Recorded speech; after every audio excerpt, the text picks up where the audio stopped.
et aussi euh, qui est très important pour l'Église et pour les communautés religieuses. Il faut aussi examiner les réalités des questions de GPIC au Brésil. Le Brésil est une terre, un pays d'une beauté extraordinaire, mais aussi de contradictions profondes, de la déforestation de l'Amazone au sud, des communautés autochtones et les pauvres urbains, la réalité de la justice, de la paix, de l'intégrité de la création reflète les défis plus globaux qui ne sont pas tout simplement brésiliennes. Après, il y a le rôle de l'Église et de la vie religieuse. En tant que personne de foi, nous sommes appelés pas seulement à réfléchir, mais à agir. Le pape François, à travers Laudato Si et le Fratelli Tutti, nous rappelle notre responsabilité morale de prendre soin de la création et de démontrer notre solidarité vis-à-vis des personnes les plus vulnérables. Comment peut l'Église, les congrégations religieuses, et les réseaux JPAC contribuer à façonner un avenir juste durable avant et après la COP 30? Aujourd'hui, on a l'honneur d'avoir Sœur Petronella Maria Boonen et Sœur Michael Mary Nolan en tant qu'intervenants. Elles sont les deux des activistes des droits de l'homme du Brésil. Et le pape François nous rappelle dans Laudato Si le défi urgent de protéger notre maison commune. euh, inclut la préoccupation d'unir toutes les familles humaines de la recherche d'un développement durable et intégral. Ce webinaire donc représente une étape significative dans ce voyage d'unité et d'action. Donc, je remercie sincèrement la commission GPAC d'avoir organisé ce webinaire. Je remercie Juan, Margaret et Dina.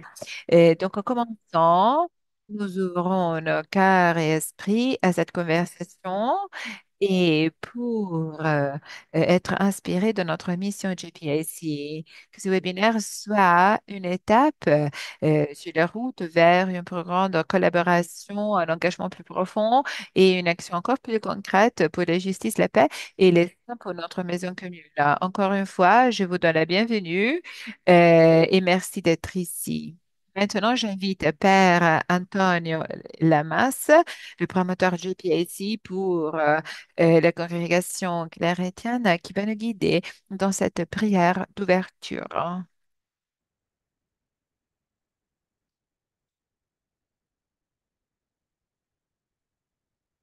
Bon après-midi et bonjour. Nous allons faire notre prière initiale d'ouverture, hein. Donc, nous commençons avec citation de Laudato Si, que nos luttes et nos inquiétudes, nos préoccupations pour ce planète ne détruisent jamais la joie de notre espérance. Au nom du Père, du Fils et de l'Esprit Saint, maintenant, nous allons écouter euh, une chanson de Janet Sullivan Whittaker qui s'appelle In Every Age.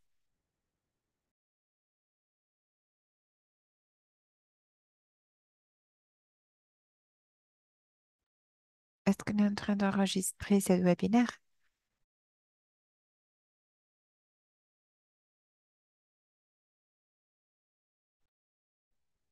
Est-ce que vous entendez la musique? Oui, on est en train d'enregistrer. On n'arrive pas à écouter. Nous n'entendons pas. Avant de partager l'écran, vous devez aussi... Donc, vous devez arrêter de partager l'écran. Et après, quand vous partagez ça à nouveau, vous avez l'option à droite qui vous permettra de partager le son. Vous pouvez choisir donc de partager le son.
La prière de la création,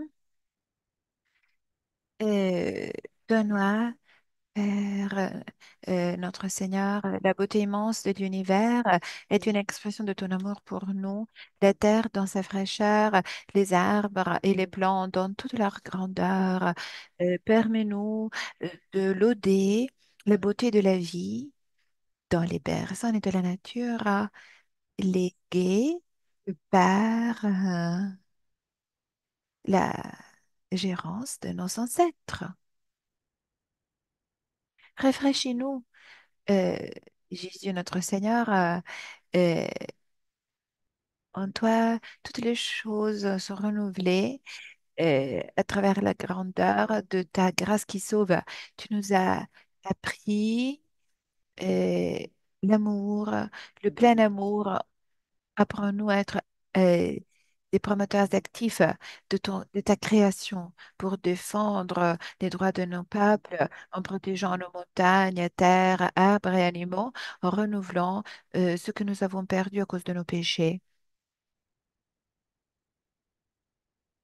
Donne-nous du pouvoir, Esprit Saint, pour accueillir la vie prophétique euh, de la gérance, pour rejeter toute forme d'abus dans notre environnement, en inspirant un avenir plus propre et durable pour nos enfants, en développant des solutions innovantes pour faire face à la dégradation environnementale et au changement climatique.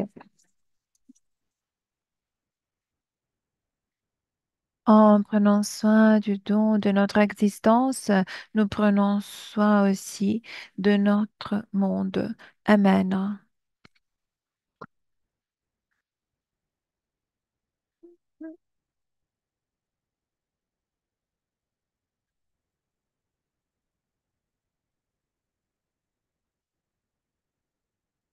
Merci beaucoup, Père Antonio, de la prière que vous avez guidée. Maintenant, je te la parole à Juan. Juan est un missionnaire du précieux sang et aussi il est conseiller général et économiste général de la congrégation. Il vient du Chili et il a une licence en tant qu'ingénieur industriel civil, une spécialisation en ingénierie environnementale. Il est un analyste financier du département des logements et de la planification urbaine du gouvernement du Chili. Père Coin, vous avez la parole et merci d'être ici. Merci beaucoup, Père et c'est un plaisir aujourd'hui de présenter nos intervenants à ce webinaire.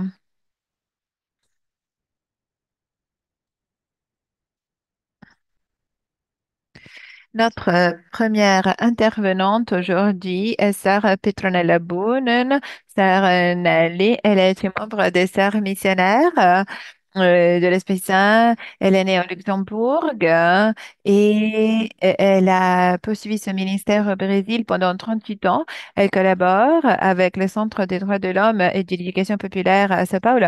Elle est une des organisatrices du réseau des écoles du pardon et de réconciliation au Brésil. Elle est un enseignant du pardon et de la justice, de la transformation des conflits et des compétences émotionnelles pour les personnes dans les communautés plus pauvres, dans les institutions socio-éducatives. Prisons, avec les personnes qui travaillent dans les organisations pastorales et juridiques. Elle a un doctorat en sociologie de l'éducation de l'Université de São Paulo et un degré en sciences sociales et une spécialisation dans la médiation dans les conflits. Donc, bienvenue, Sarah Nally, et notre prochaine intervenant est Sarah Michael Mary Nolan. Et nous avons un diapo pour elle.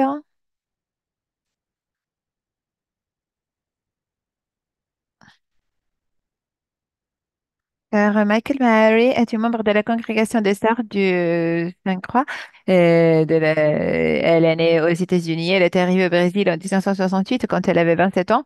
Elle défend les personnes opprimées et les minorités et les peuples autochtones, les quilombolas, les personnes qui travaillent dans l'agriculture. Elle a un degré en droit de l'Université Pontificale de São Paulo.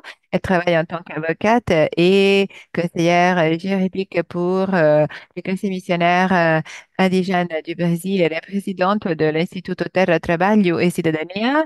De la mission est éradiquer les déséquilibres de genre. Elle veut garantir les droits et défendre les femmes migrantes dans les prisons. Donc, merci, Sarah Michael. C'est un plaisir d'avoir les deux aujourd'hui. Donc, aujourd'hui, nous allons écouter Sarah Nelly et Sarah Michael. On restera ensemble jusqu'à 16 heures, mais je pense que les derniers 20 minutes ou 10 minutes pour des questions et réponses. Donc, après ma présentation, je te la parole à Sarah Petronella. Merci, bon après-midi, personne Rome. Pardon, je dois parler en portugais, donc je vais changer de langue. Donc, bonjour.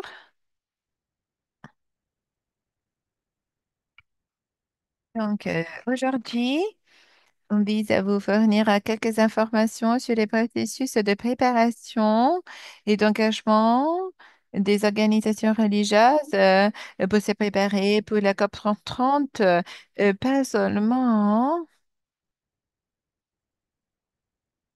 les personnes qui travaillent sur les aspects climatiques liés à la justice et la paix, mais surtout, nous voulons partager notre témoignage en tant que membre de l'Église qui se prépare à la COP 30. Aussi, l'autre sœur, pendant la deuxième partie, présentera quelques informations pratiques sur notre manière de travailler sur certaines questions. Donc, je remercie les traductrices qui me permettent de parler portugais. Surtout, je ressens une grande gratitude pour les personnes qui participent à ce webinaire parce que cela montre que nous sommes tous intéressés à ce type de travail et de conversation. Moi et Sir Michael, vous remercions et aussi nous souhaitons vous écouter. Nous allons tous partager nos actions. Donc maintenant, je partage ma présentation.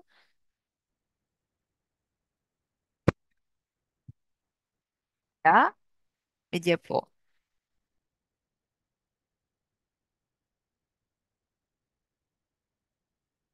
Je veux m'assurer que ça fonctionne. Oui, ça fonctionne. Avant tout, comment euh, sommes-nous en train de répondre aux problèmes liés à la justice et la paix pour le contexte environnemental pour plusieurs personnes parmi nous, surtout les femmes religieuses, hein? C'est très facile, hein, de, de, de se de travailler de manière individuelle avec les personnes euh, mises à l'écart. Nous le faisons au niveau local. Nous travaillons aussi avec des mouvements et des groupes, mais quelquefois, si on arrive au deuxième niveau, on peut trouver des grands groupes, euh, de grandes équipes qui sont des lobbies politiques et qui sont très intéressants parce que si on travaille avec eux, on peut exercer une pression politique hein, au niveau national et international. Donc, je n'ai pas employé le mot plaidoyer, mais en général, on a besoin de travailler en réseau, on a besoin de la formation, il faut communiquer de manière efficace et aussi nous avons besoin d'un plaidoyer politique très efficace. Donc, surtout pour les questions plus complexes, hein, qui ont un besoin spécial, hein, de passer au niveau plus élevé, national et international. Grâce à une recherche d'il y a quelques ans, euh, menée avec les membres de VAT International, nous avons vu qu'il y a 12 organisations qui se sont réunies pour avoir un poids politique plus grand et elles travaillent à New York et à Genève. Donc, nous avons vu qu'au Brésil, au moins, on souhaitait sortir du niveau local pour passer au niveau national, politique, hein, de politique nationale. Donc, pour ce qui concerne la COP30, nous souhaitons être présents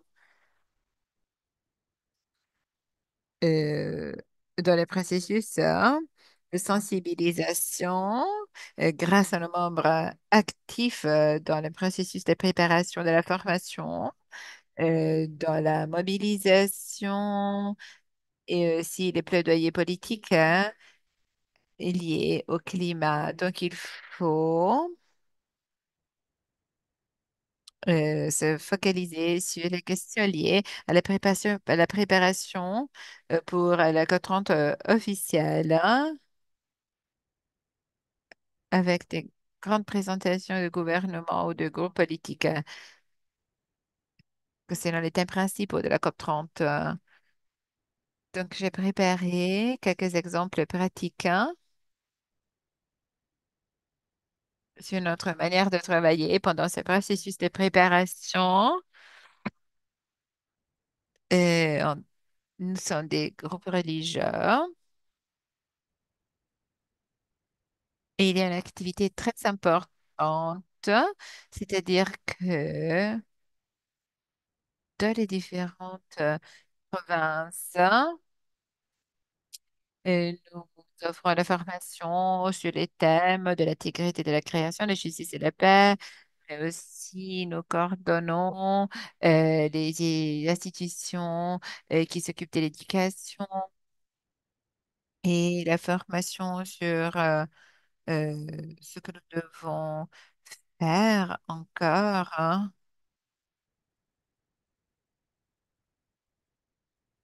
parce que quelquefois, il y a un processus très long de formation de la vie religieuse qui dure même 30 ans, mais aussi il faut collaborer avec les mouvements pastoraux. Surtout, il faut considérer l'encyclique Laudato Si, et qui est très important et selon laquelle il faut sensibiliser tout le monde sur l'importance de notre maison commune, hein. Comme je l'avais déjà dit au Brésil, la vie religieuse se focalise encore beaucoup sur les actions privées locales. Mais nous devons rappeler que le Brésil, hein,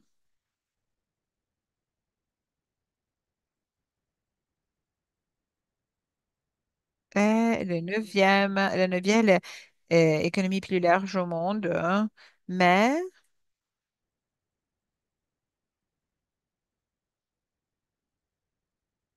mais il y a des équilibres profonds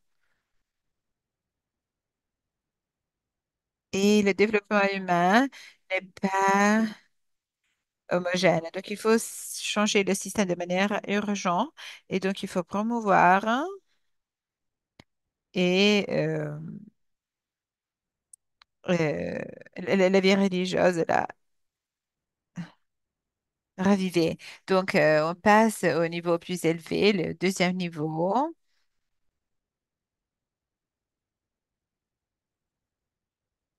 Donc, dans le nord, dans l'état de Roraima, tout près de la Colombie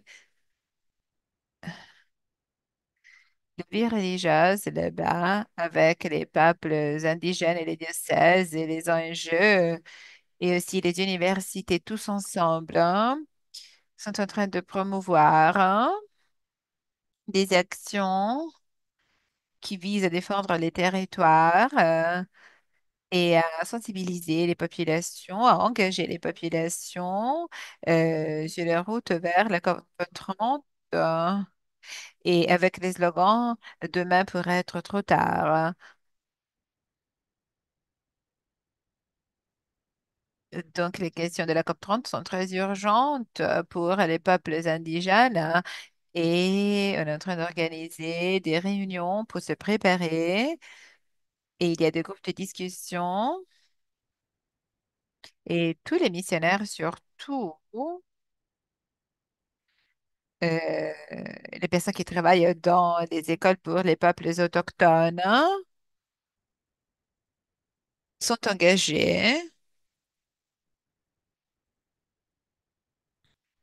Surtout, on se focalise sur la question des carbon credits, des crédits carbone. Hein.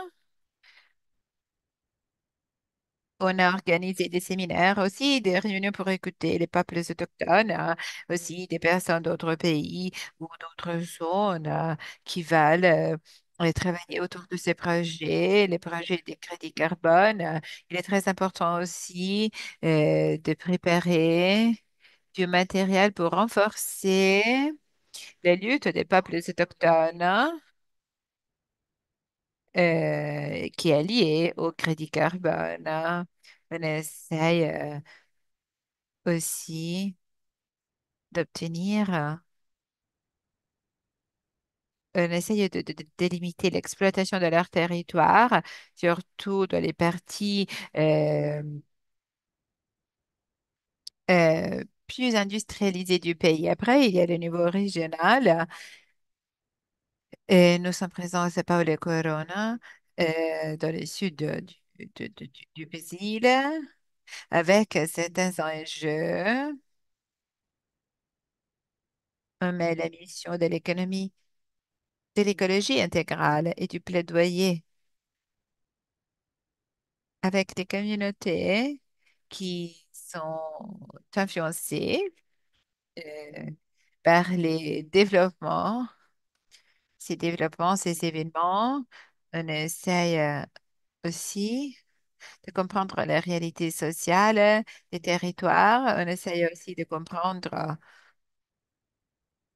les enjeux politiques hein, et les actions politiques que nous pouvons euh, mener au niveau local et, et au-delà du niveau local. Donc, on se prépare avec ces réunions, ces visites, en écoutant les communautés. Et il y a plusieurs communautés brésiliennes hein, qui ne possèdent pas leur terre. Hein, et nous devons écouter les communautés locales et aussi les paroisses qui pourraient être intéressées à notre proposition. De cette manière, nous pourrons travailler ensemble pour le bien des populations, mais aussi de la nature, hein, avec les plaidoyers politiques au niveau local, national, international. Après, nous voulons communiquer et témoigner la mission de l'écologie intégrale, hein, et nous savons que l'Église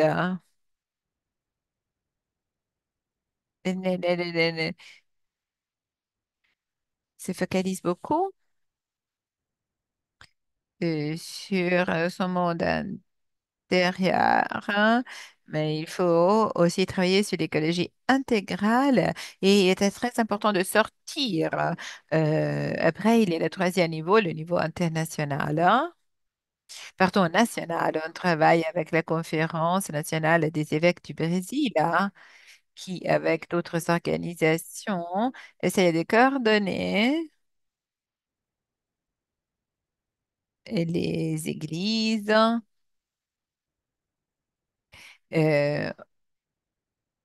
en route vers la COP30.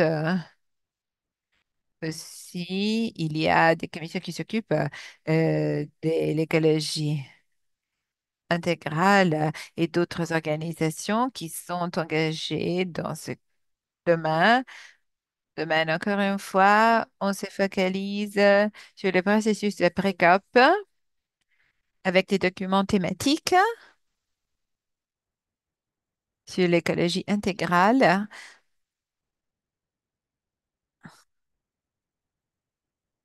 Donc, il est utile d'avoir toutes les informations nécessaires, mais il est aussi important d'avoir un plaidoyer politique. Après, il y a la deuxième proposition de l'Église liée à la COP30, c'est-à-dire à organiser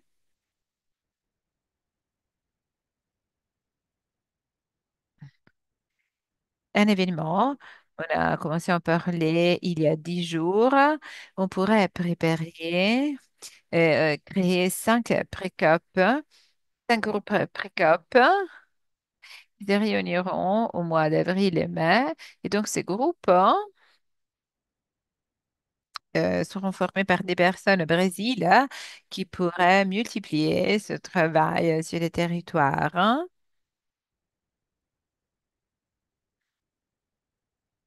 Et l'Église, avec la Conférence nationale des évêques du Brésil, pense que cette présence sera très importante aussi en Amérique latine, en pensant à la COP30. Après, il y a un autre moment très important, c'est le People Summit, le sommet des peuples, hein, et qui engagera plus de 400 organisations et mouvements sociaux et des réseaux qui défendent les Amazones et, et qui s'occupent d'autres questions liées aux droits de l'homme, hein, pour s'engager pour une position antiraciste, anticapitaliste. Euh, donc, ces groupes, ces activités sont très importants.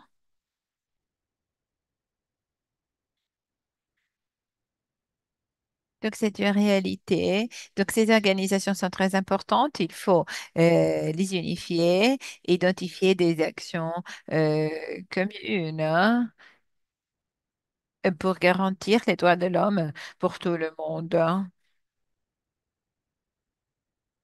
dans les luttes que je viens de mentionner. Depuis 1992, hein, nous travaillons pour garantir une justice climatique. C'est un cri des personnes que personne n'écoute au Brésil, hein. Donc, nous avons cette organisation nationale qui s'appelle Cúpula de Povos et qui travaille avec les communautés autochtones, hein, et qui s'occupe des personnes qui ont contribué le moins à la crise climatique, mais qui doivent faire face à ces impacts, hein. Beaucoup plus que les autres. Les personnes de l'issue du pays sont donc les victimes qui n'ont pas du tout contribué au changement climatique, mais qui sont quand même les plus grandes victimes de ces changements. Donc, on a besoin d'un espace pour ces personnes, hein, pour garantir un environnement qui se base sur la justice environnementale. Donc aussi, je voudrais vous rappeler que le People Summit, Sommet des peuples, a été renouvelé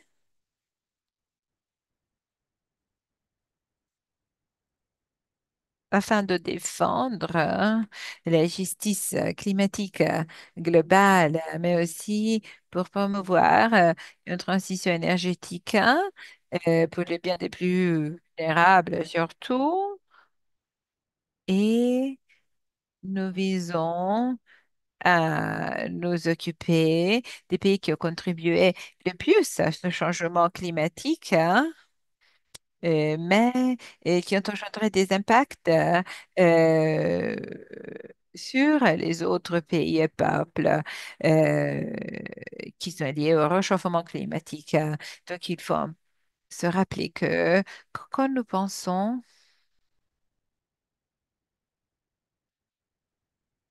à la COP 30 qui se tiendra au mois de novembre 2025 au Brésil, hein,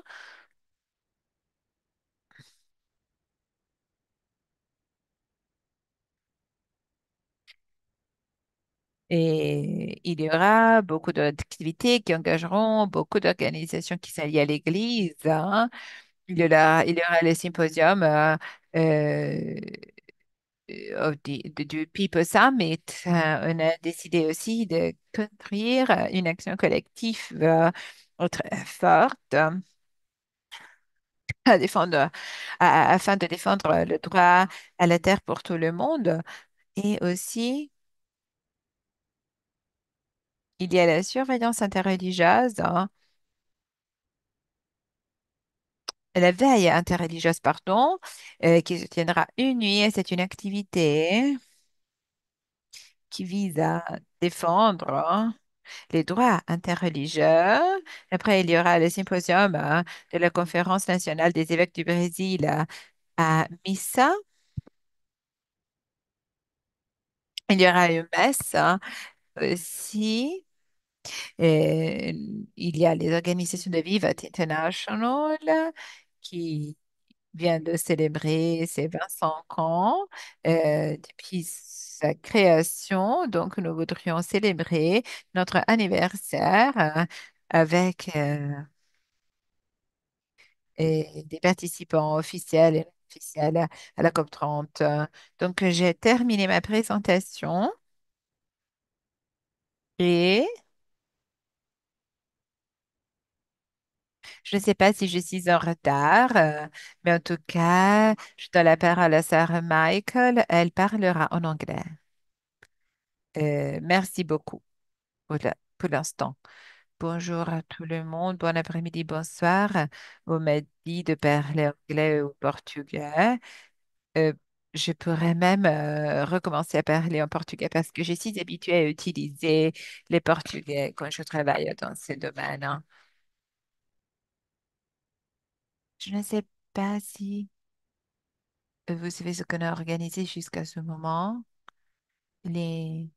Il y a les activités des Nations Unies.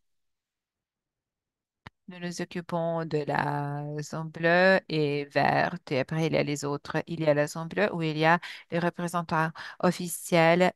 Dans la zone bleue, il y a les activités qui seront organisées par les organisations que leur représentation auprès des Nations Unies.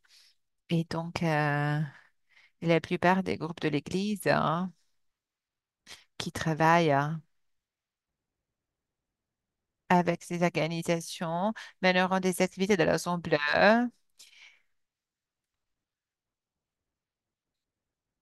De cette manière, nous savons où nous nous trouverons dans cette organisation.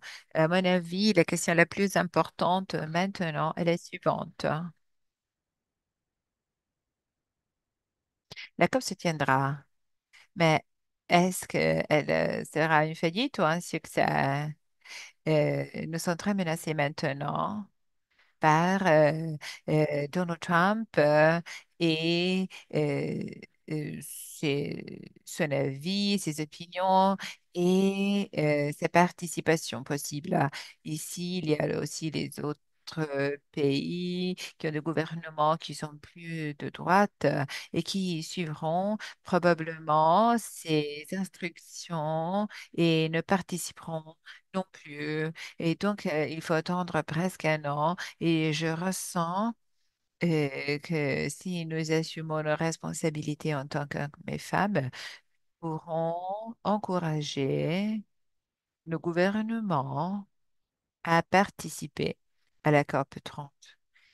Et aussi, l'autre jour, je pensais que nous avons une armée entière de religions retraites qui prieront et nous avons besoin des prières.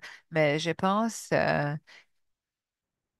que nous devrions les engager dans nos actions maintenant pour contacter leurs anciens étudiants, collègues. Ils peuvent écrire des lettres, ils peuvent appeler par téléphone. Et je pense que ça est beaucoup mieux que les réseaux sociaux parce que euh, tout le monde a les réseaux sociaux, mais une lettre est différente. Elle peut avoir un impact plus grand afin d'encourager le gouvernement à participer. Les États-Unis. Cet encouragement doit arriver au niveau de l'État et du gouvernement. Pardon, au niveau des gouvernements de l'État, parce que les États peuvent participer de manière indépendante. Donc maintenant, nous pouvons jouer un rôle très important parmi d'autres, c'est-à-dire avoir des personnes officielles qui puissent participer. Et donc, maintenant, j'arrive à la deuxième partie euh, de ma présentation. Une fois qu'on s'est assuré la participation des personnes officielles, il faut être capable de dire, de les convaincre à dire ce que nous souhaitons qu'ils disent. Voilà pourquoi maintenant, avec les évêques au Brésil, on travaille avec la conférence épiscopale, avec toutes les organisations, et donc nous travaillons sur une déclaration de base très simple sur les questions qui sont essentielles pour nous. Aussi, ils essayent d'avoir la même déclaration approuvée au niveau de l'Amérique latine, hein, avec la conférence épiscopale de l'Amérique latine.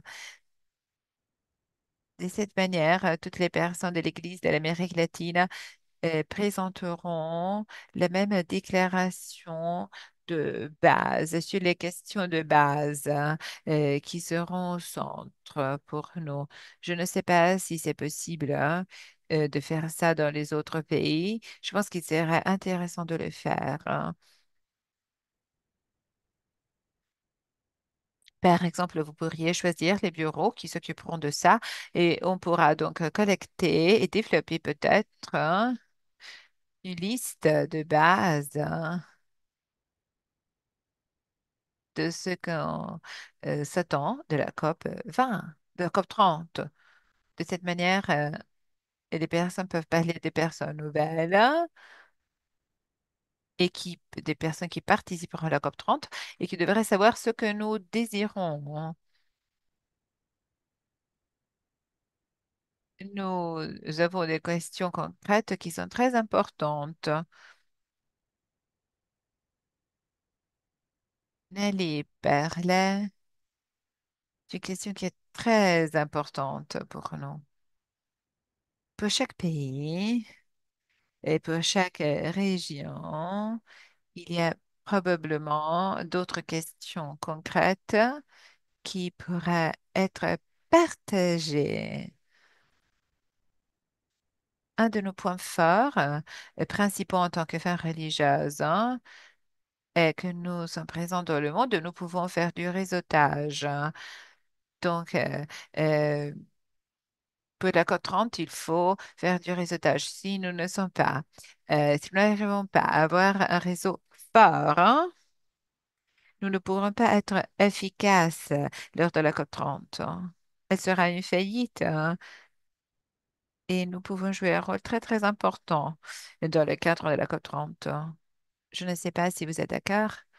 Peut-être que le père euh, souhaite confirmer cela. Je pense qu'on a besoin d'un plan concret. Il faut savoir ce que nous souhaitons en se préparant pour le Brésil.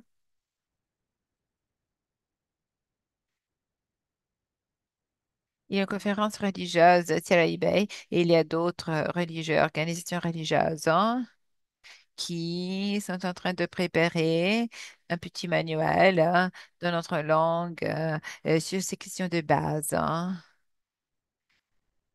et sur ce qu'elles sont. Au moins, les questions de base doivent être transmises aux personnes pour avoir une influence sur la COP 30. Nous pouvons jouer un rôle très important. Nous avons une armée qui peut faire ça, qui a beaucoup de membres. Ils sont nos religieux en retraite et nous leur demandons toujours de prier, mais on peut leur assigner une tâche maintenant. Elles peuvent contacter d'autres personnes hein, s'ils peuvent le faire pour faire comprendre aux personnes que nous voulons participer au COP 30. Les personnes du gouvernement et les personnes de la société civile doivent être informées. Il faut leur dire que la COP 30 est très important et surtout pour nous, pour les raisons suivantes etc., etc. À mon avis, peut-être ça, c'est la chose la plus importante que tu puisses faire maintenant, créer un réseau très fort,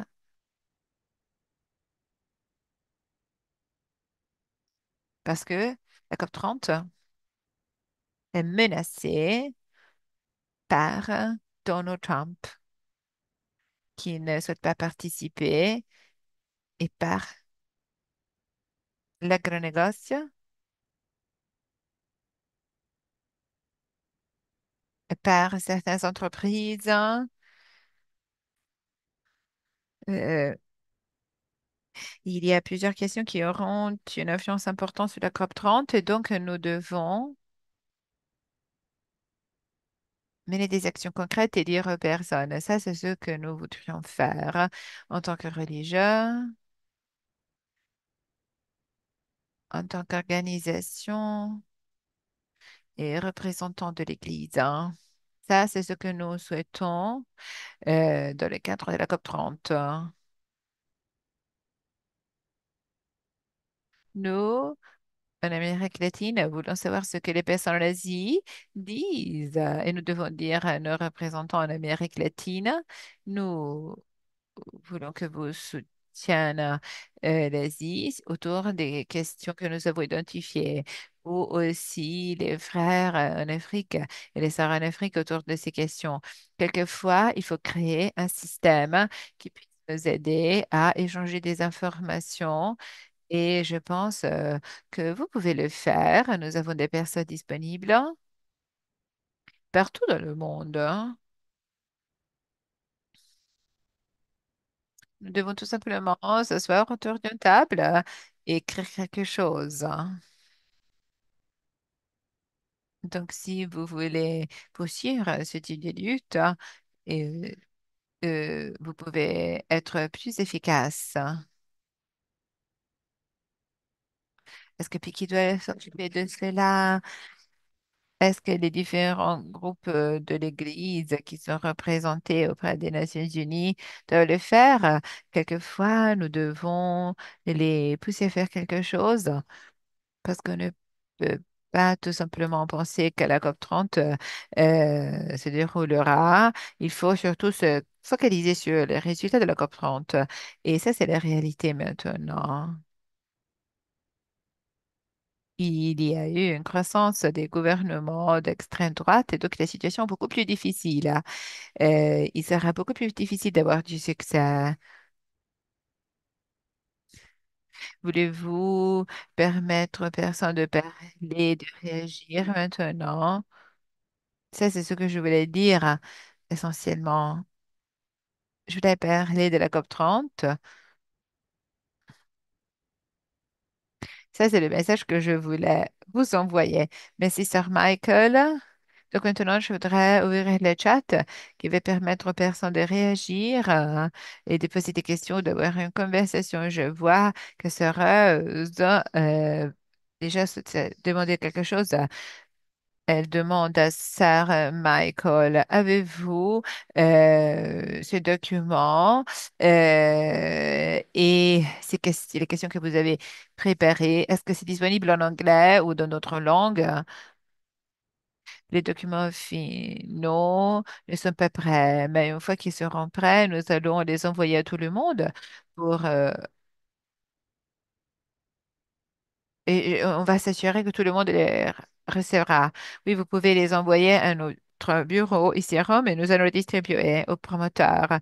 Je ne sais pas si Nelly a engagé avec Dario. Oui, après on pourra envoyer le document à Rome. Oui, ok. Aussi, je voudrais dire que pendant nos présentations, nous avons lancé ce défi concernant les droits de l'homme JPIC. Pour nous et nos congrégations, il est important de comprendre comment travailler avec d'autres organisations et groupes pour euh, engager d'autres personnes, pas seulement au Brésil, mais partout dans le monde. Donc, c'est une invitation qui, pendant les prochains mois et semaines, pourra inspirer d'autres actions. Donc, comment écouter les voix des personnes menacées?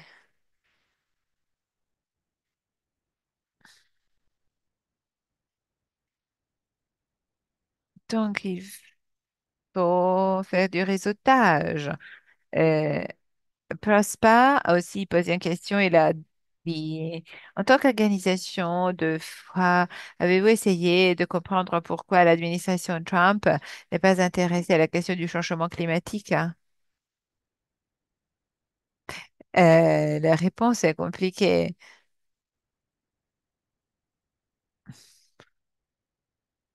Je pense qu'ils ne sont pas intéressés au changement climatique parce préfèrent de l'ignorer. Et, et la plupart de nos efforts, hein, pour limiter le changement climatique ou pour euh, stopper ce qui se passe dans le monde a engendré des problèmes économiques pour les personnes les plus riches, hein. Donc, ils essayent de protéger leurs intérêts individuels, hein. On peut tout simplement penser à ce que Trump essaye de faire en Groenlandie ou dans le cadre de la guerre, hein, en relation avec les minéraux. Le changement climatique n'est pas intéressant pour eux parce que le changement climatique signifie qu'il faut dépenser de l'argent.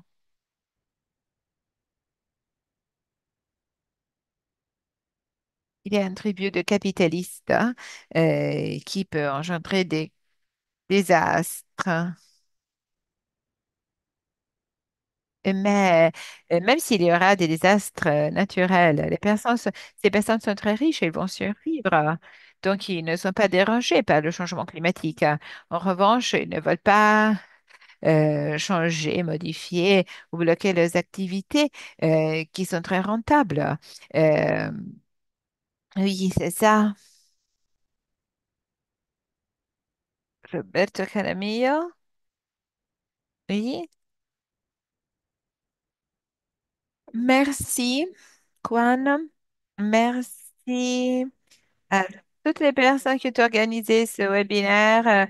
Merci, Petronella. Merci, Michael.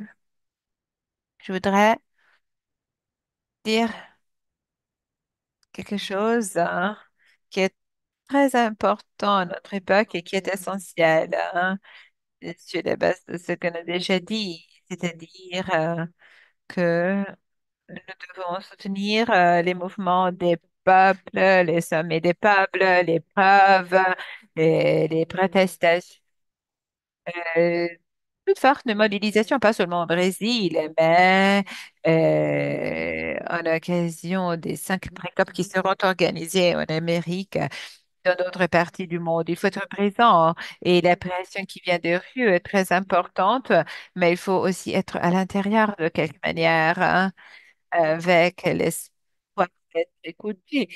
Mais aussi, on parlait de monde possible, hein, et il y a 12 ou 13 000 lobbies qui se lient à la COP.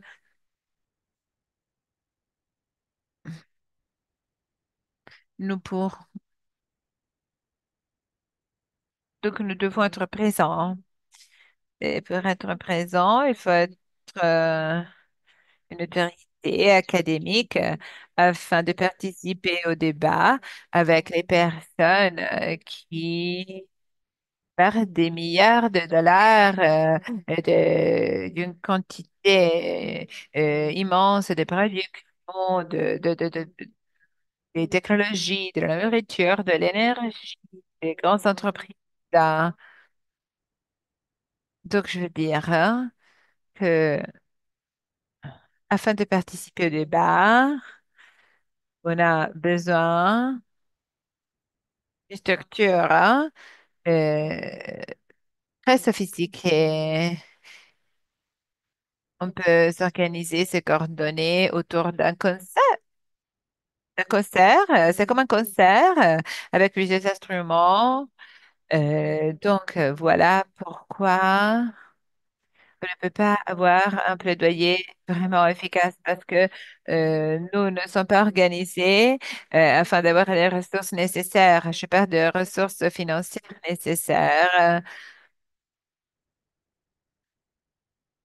Avoir un siège coûte plus que 100 000 dollars, hein, et nos congrégations ne peuvent pas payer un montant de ce type, et pas même en se réunissant avec les autres organisations, mais nous pouvons en tout cas organiser nos activités sur la base des participants et sur la base de notre participation dans l'Assemblée, on peut partager du matériel, etc. Dans ce but, il faut faire quelque chose tous ensemble. Nous devons tous contribuer. Si on ne fait pas un effort, on réalisera rien. Il faut mettre en commun notre argent et nous pouvons avoir les personnes les plus efficaces à la déployer pour parler de l'énergie, de la nutrition, du changement climatique, des problèmes financiers. Ça, c'est coûteux.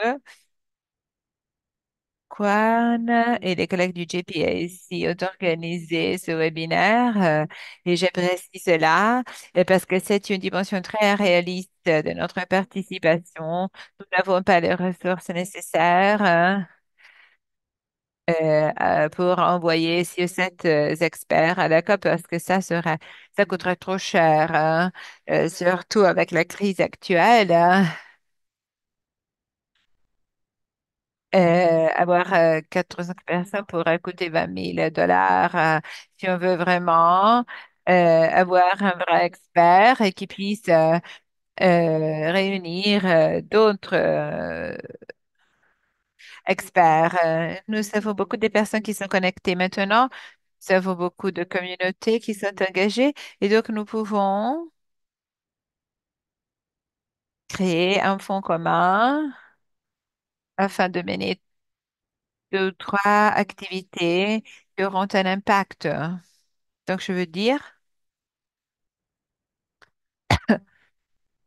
que pour, il faut parler du plaidoyer du COP, hein, mais cela nécessite des ressources. Donc, comment pouvons-nous les trouver? Donc, voilà ma proposition. Merci. Maintenant, on va prendre note de ce que vous venez de dire. Petronella et Nelly. Oui. Non, non, Michael, tu peux parler. Non, je voulais tout simplement dire une chose, hein. Comme Nelly l'a dit, nous sommes toutes très bonnes au niveau local. Nous faisons beaucoup de choses au niveau local. Mais ce webinaire doit être un appel à organiser des activités à un niveau plus élevé. Et je pense que nous devrions trouver des manières pour le faire. Je sais que le coût est très élevé, mais nous pouvons faire beaucoup, beaucoup de choses, je pense. Oui, on a besoin de l'argent, mais on peut faire vraiment beaucoup. Même au niveau local, hein, nous pouvons faire quelque chose au niveau local qui pourra avoir un impact au niveau régional, hein. On pourra demander à beaucoup de personnes d'écrire des lettres, de partager leur expérience et pensées. Et les personnes peuvent participer au webinaire. On peut parler toutes les fois qu'on en aura l'opportunité. Ok, merci. Maintenant, on va écouter la question de Béatrice. Oui, bonsoir. Moi, j'ai deux questions. Avant tout, vous avez parlé de la situation du gouvernement des États-Unis. Nous la connaissons déjà très bien. Mais voilà ma question. Ma question, comment pouvons-nous parler des dangers lié au fait que plusieurs pays ne participeront pas, mais mais quel est l'impact de cette situation? Il y aura une rupture de la relation entre les États-Unis et l'Europe. Aussi, avez-vous organisé des initiatives entre-religieuses avec le gouvernement du Brésil? Quelle est la position du gouvernement brésilien vis-à-vis la COP qui se tiendra dans son pays?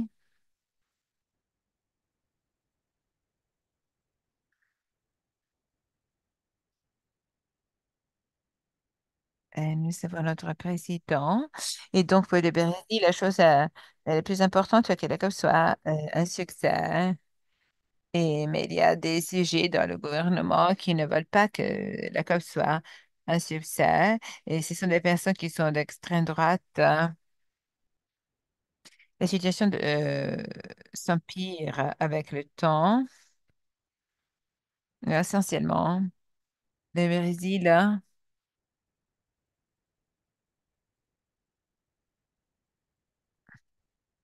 essaye, hein.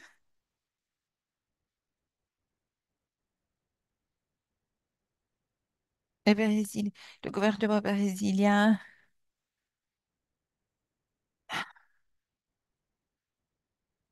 pourrait faire davantage. Il y a la situation au niveau mondial qui est très difficile maintenant. C'est une époque très difficile. Il y aura la COP avec deux guerres encore en cours, hein, avec les problèmes qu'on a avec l'Europe et Trump et la question de la Chine. Il est très difficile de prévoir, de savoir ce qui va se passer.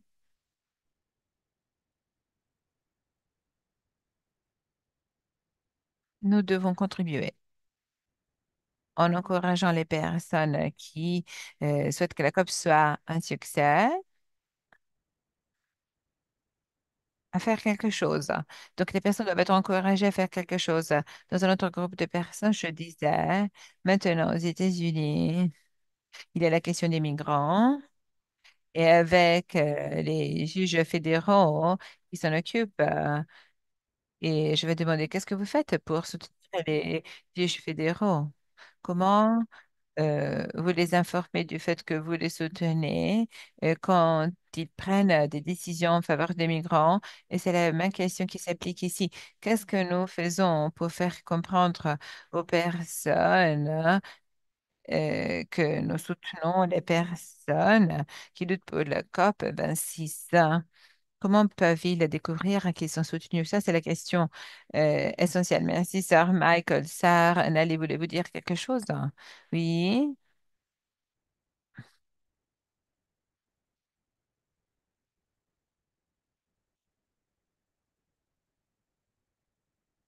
Euh, Par la question politique, hein, on peut dire que le président est très bon dans les négociations, mais surtout, il y a des mouvements de l'extrême droite qui se mobilisent, hein.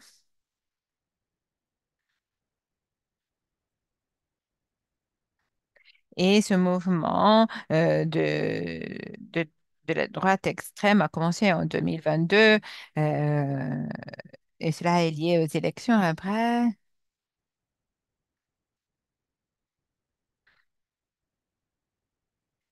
Il y a des personnes qui vivent leur foi de manière plus intime, hein, et qui ne prennent pas en considération la prédication catholique plus active, hein. Aussi, il y a des médias, des, des- et des groupes religieux et des groupes religieux qui se font sentir sur certains médias et quelquefois ces mouvements ne luttent pas avec la droite extrême, mais ces mouvements de droite extrême ne respectent pas les religieux parce que nous sommes obligés d'assister à cette foi privée qui est déconnectée du monde politique et social. Nous devons entamer un dialogue avec le gouvernement, je crois, mais aussi nous devons trouver les ressources qui sont nécessaires euh, pour notre Église, mais il faut se demander quel type de Christ voulons-nous suivre.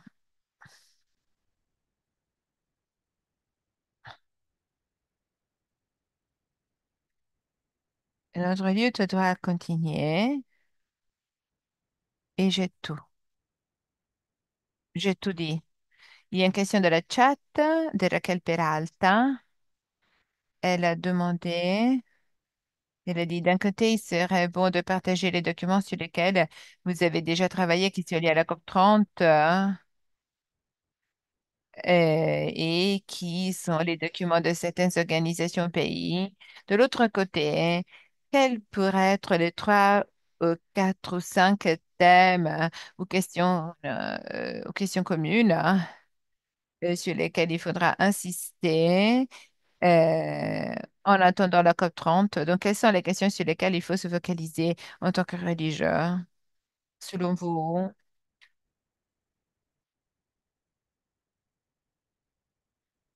C'est une question pour les deux, oui. On va répondre à cette question. Et après, les personnes pourront lever leurs mains. Avez-vous des thèmes sur lesquels il faudra se focaliser selon vous parce que la COP aura plusieurs thématiques, hein. Il faut s'occuper des crédits carbone,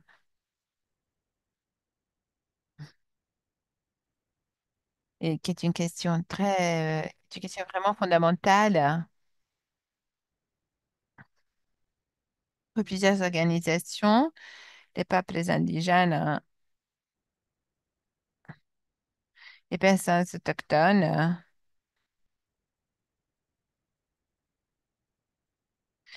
Va s'occuper de sur ça après. Il y a la lutte contre la privatisation de certaines ressources. Par exemple, il y a la région de Guarani qui veut lutter, qui est liée à cette privatisation de l'eau. Et après, il y a la question de l'énergie propre, avec tout ce que cela implique. Donc, il faut comprendre que l'énergie propre, en réalité, est très sale. Il y a une liste très longue de choses, de thématiques, hein.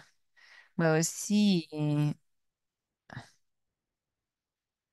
je pense, euh, euh, partons, je suis d'accord avec les questions qu'elle a mentionnées déjà. Donc, partons si je ne propose pas d'autres thématiques. Mais aussi, il serait intéressant d'écouter les personnes et d'essayer de comprendre ce qui est important pour eux, faire des recherches, parce que nous pensons qu'il y a des choses qui sont importantes pour tout le monde, mais en réalité, les personnes peut-être ont d'autres priorités dans les différents pays et pensent qu'il y a d'autres questions plus pertinentes lors de la COP 30, hein.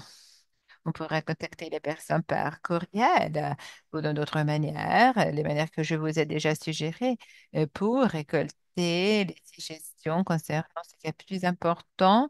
Et après, on pourra organiser une position en disant, nous pensons que c'est un saut important.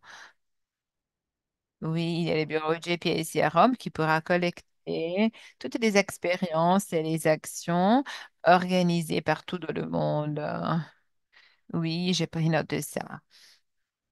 Probablement Père Roy a pris note lui aussi. Maintenant, nous passons à d'autres questions. Essayons d'être synthétiques parce qu'il y a plusieurs questions. Maintenant, on va écouter Carmelo Galdos. Frère Carmelo, bonjour de la Bolivie. Je suis Carmelo Galdos, le président du mouvement franciscain pour la justice et la paix, l'intégrité de la création. Voilà ma question.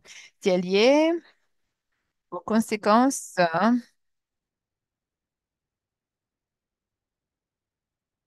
pour d'autres organisations, nous avons un réseau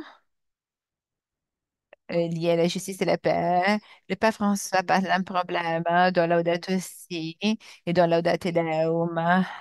Plus spécifiquement, plus spécifiquement, il y a la petite réponse de la part des gouvernements qui sont plus intéressés changer les structures, mais toutes les propositions sont assez claires, mais les gouvernements qui ont plus de possibilités de changer sont aussi les gouvernements qui ne sont pas intéressés à changer leur pays. Donc, quelles seront les conséquences de la COP30 sur la base de la position de ces gouvernements? Comment pouvons-nous faire du plaidoyer auprès de ces gouvernements pour leur permettre de considérer, de comprendre cette nécessité de changement? Sir Michael Cernel, il voulait vous dire quelque chose davantage sur ça.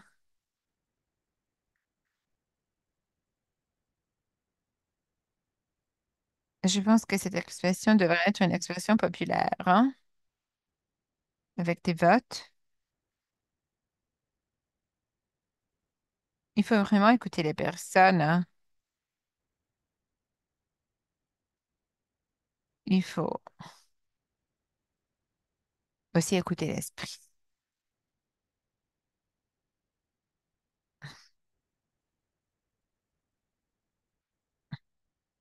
Je ne sais pas si vous vous rappelez de l'Évangile avec la lutte des peuples. Ça, c'est notre réalité. Maintenant, à notre époque,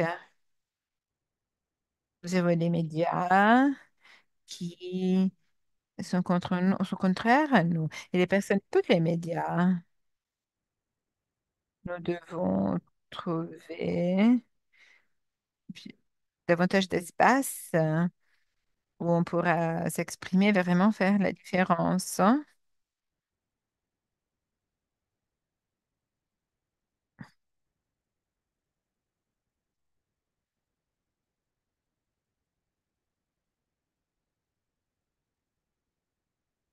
Il est plus difficile d'avoir un grand impact dans certains domaines ou zones parce que dans certaines zones, il y a euh, le dictateur.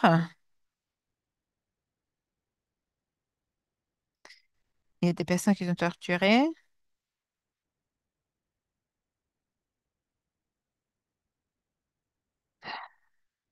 Il est très difficile, par exemple, de rendre visite à certaines personnes qui ont été emprisonnées par des dictateurs. Euh, Quand on est arrivé à rendre visite à cette personne, on a découvert que des personnes avaient été torturées, emprisonnées, davantage de personnes plus que prévu. Et, mais nous ne sommes pas euh, un grand groupe, mais eux aussi, si nous ne sommes pas nombreux, nous pouvons tout quand même faire la différence. Est-ce que Vivat International a rencontré les membres du Saint-Siège sur le bas pour s'occuper des questions liées à la Notre Dame? Il faut réfléchir sur cette possibilité. Je le dis au nom de Vivat International. Merci de cette question. Maintenant, nous avons Catchy qui avait levé la main. Merci beaucoup et merci d'avoir organisé ce webinaire.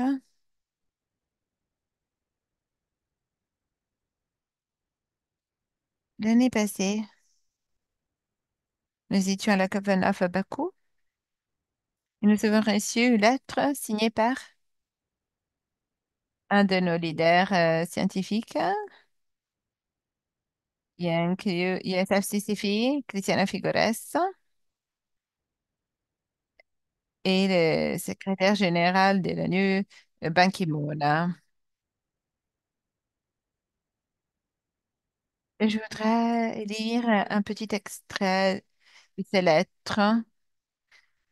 Donc, dans la lettre, il y avait écrit ça. Il est clair maintenant que la COP n'est plus adaptée à ses buts, hein. Sa structure actuelle ne peut pas garantir les changements qui serions essentiels pour assurer un avenir climatique sûr pour l'humanité. Voilà ce que la lettre disait. Comme je l'ai dit, c'était signé par l'ancien chef de l'UNSFCCC et Ban Ki-moon même, secrétaire général de l'ONU. Je pense qu'il faut réfléchir sur cette lettre et il faut analyser son contenu. Quelquefois, il est très facile et même confortable de se focaliser sur ses propres intérêts. Mais j'essaie de dire que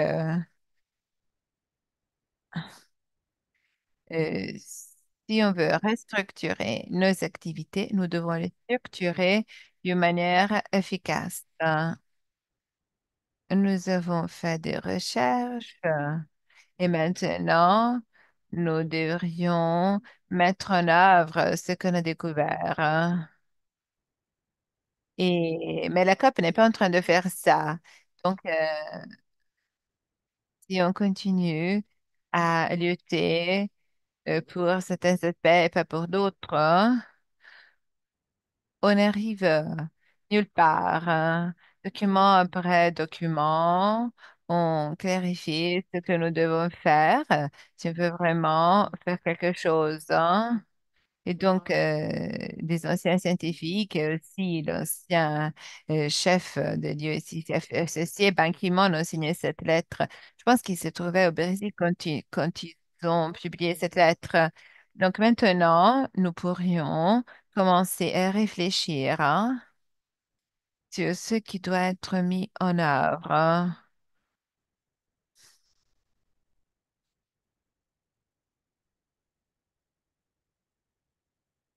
Oui, nous payons 3 trillions aux pays les plus pauvres, mais ce n'est plus ça le problème. On a parlé de ça tous les ans. On entame de nouvelles négociations. La phase des négociations devrait être terminée. Maintenant, il faut s'assurer que tout ce qu'on a dit se transformera en action. Donc, qu'est-ce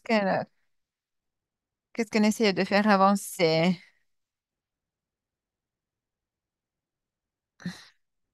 Il ne faut pas tout simplement participer. Il faut être vraiment efficace, hein.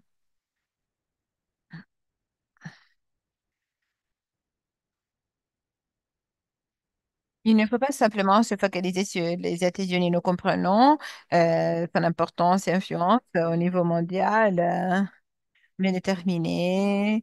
Et la 58e édition du Conseil des droits de l'homme et les États-Unis n'ont pas participé, mais cette conférence est tenue quand même, hein. Pouvons-nous nous focaliser sur ce que nous pouvons faire, hein, et ce que nous devons faire aussi? Oui, merci, Cathy. Deux choses, hein. Je ne peux pas souligner que nous n'avons pas un poids. Je voulais dire que nous devons nous assurer qu'il y aura d'autres exemples qui ne suivront pas son exemple. Je ne voulais pas dire qu'il a là sa personne importante. Deuxièmement, peut-être que vous avez raison et que le GPIC pourrait travailler sur un autre aspect. Si l'ensemble doit souligner quelque chose, comment va-t-on le faire pour être plus efficace? Oui, merci. Il y a encore quelques minutes. Sir Julie Peters, je vous demande d'être très synthétique. Oui, merci. Petronella avait parlé des personnes autochtones à tous les niveaux et Sir Michael avait posé une question.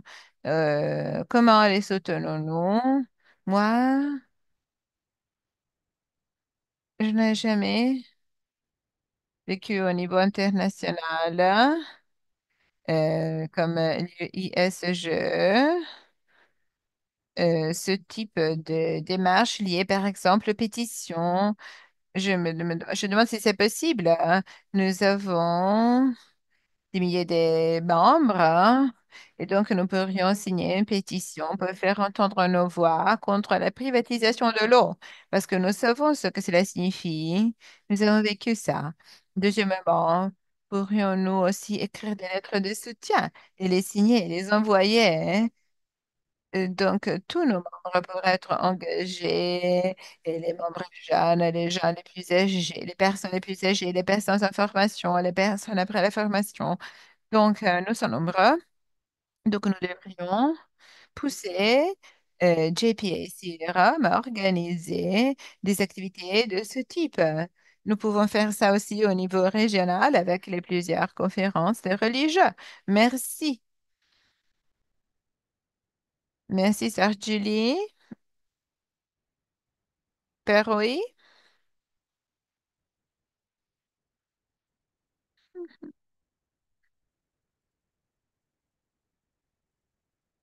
Je me demande si le Saint-Siège a déjà approché la conférence épiscopale brésilienne ou des groupes de congrégations religieuses au Brésil pour entamer des discussions sur la COP30 parce que normalement,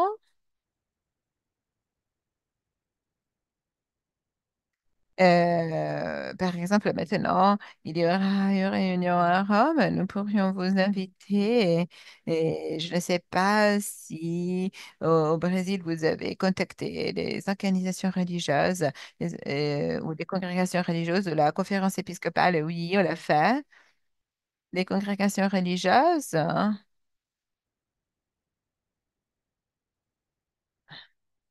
ont été contactées, tout aussi que leurs membres. Nous sommes très actifs.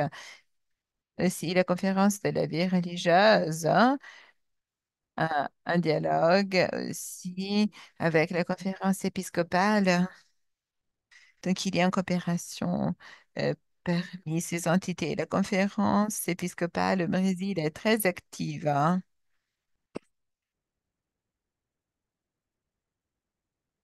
avec Père Dayo aussi.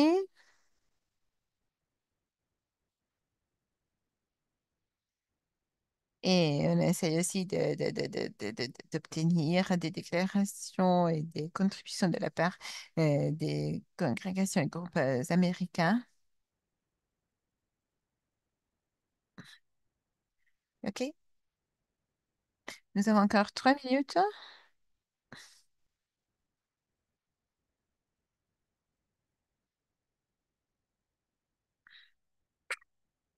Je ne sais dire.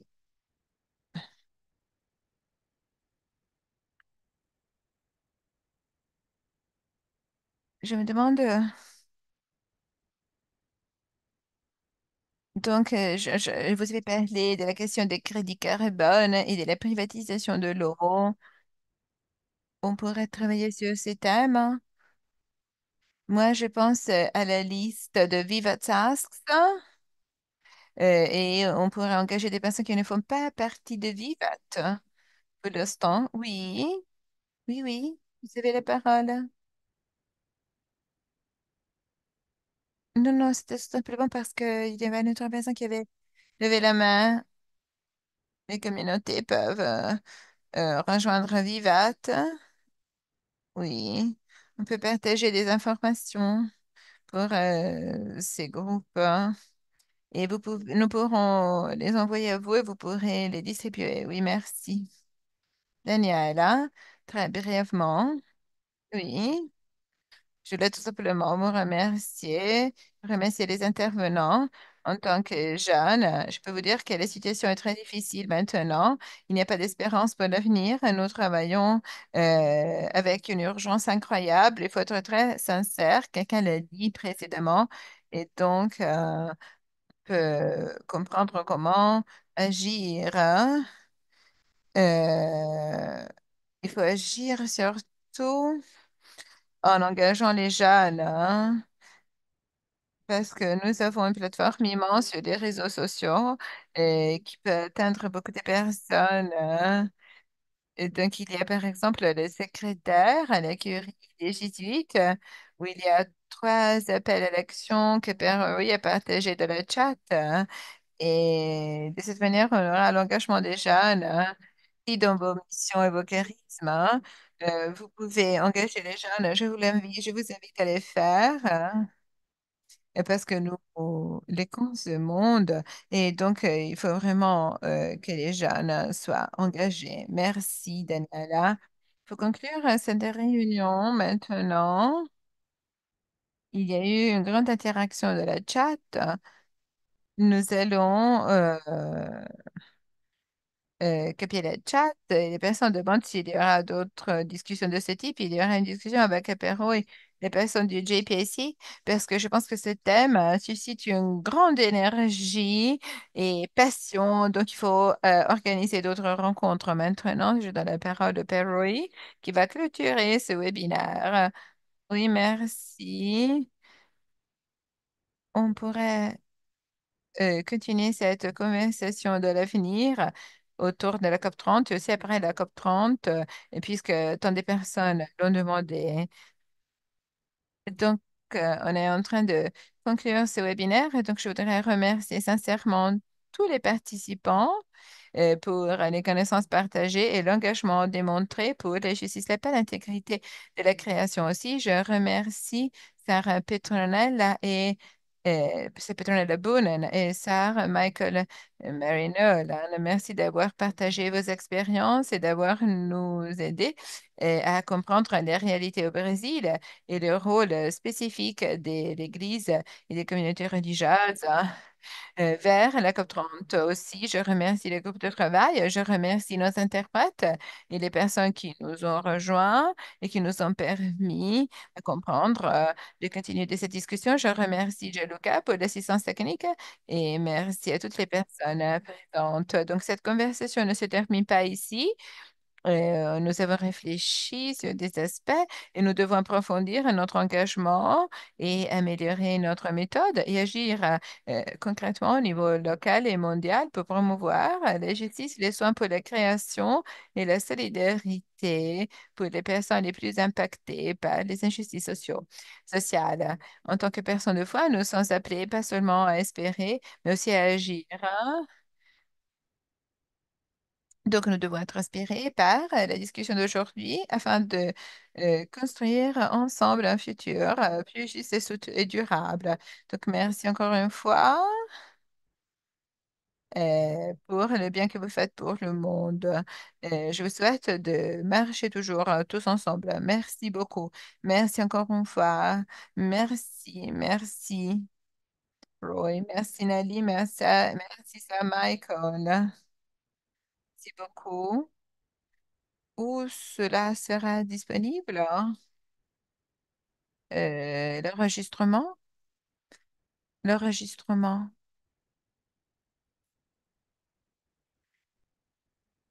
Nous allons partager cela avec vous. Nous allons partager ça sur YouTube et après, nous allons partager le lien avec tous les participants. Merci beaucoup. Merci.